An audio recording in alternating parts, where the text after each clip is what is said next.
കണ്ണൂർ മട്ടന്നൂരിൽ വ്യാപാര സ്ഥാപനത്തിൽ നിന്നും സിഗരറ്റുകളും മയക്കുമരുന്ന് ഉപയോഗത്തിനുള്ള ഉപകരണങ്ങളും പിടികൂടി. രഹസ്യ വിവരത്തിന്റെ അടിസ്ഥാനത്തിൽ പോലീസ് നടത്തിയ മിന്നൽ പരിശോധനയിലാണ് ഇവ പിടികൂടിയത്. അർജുൻ കല്യാട് ചേരുന്നു. അർജുൻ, ഇത് ഇങ്ങനെ ഉപയോഗിച്ചുകൊണ്ടേയിരിക്കുകയാണ് എന്നുള്ളതിന് കൂടുതൽ തെളിവുകൾ ലഭിച്ചുകൊണ്ടിരിക്കുകയാണ്.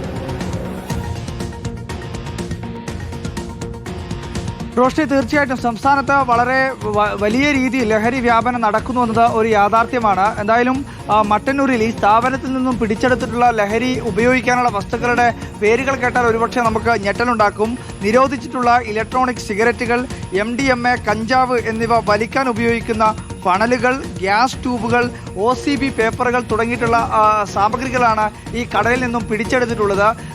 ഈ ദൃശ്യങ്ങൾ കാണുമ്പോൾ തന്നെ മനസ്സിലാവും, ഒരു സയൻസ് ലാബ് സജ്ജീകരിക്കാൻ ആവശ്യമായ അത്രയും ഉപകരണങ്ങൾ ഈ കടകളിൽ ഇത് വിൽപ്പന നടത്തുന്നു എന്നാണ് ഏറ്റവും പ്രധാനപ്പെട്ട കാര്യം. ഒരു രഹസ്യ വിവരത്തിന്റെ അടിസ്ഥാനത്തിലാണ് കണ്ണൂർ സിറ്റി പോലീസ് ഉൾപ്പെടെ സിറ്റി പോലീസിന്റെ നിർദ്ദേശപ്രകാരം മട്ടന്നൂർ പോലീസ് പരിശോധന നടത്തുകയും ഈ കാര്യങ്ങളൊക്കെ പിടിച്ചെടുക്കുകയും ചെയ്തിരിക്കുന്നത്. ശരി, അർജുൻ കല്യാടാണ് വിശദാംശങ്ങൾ നൽകിയത്.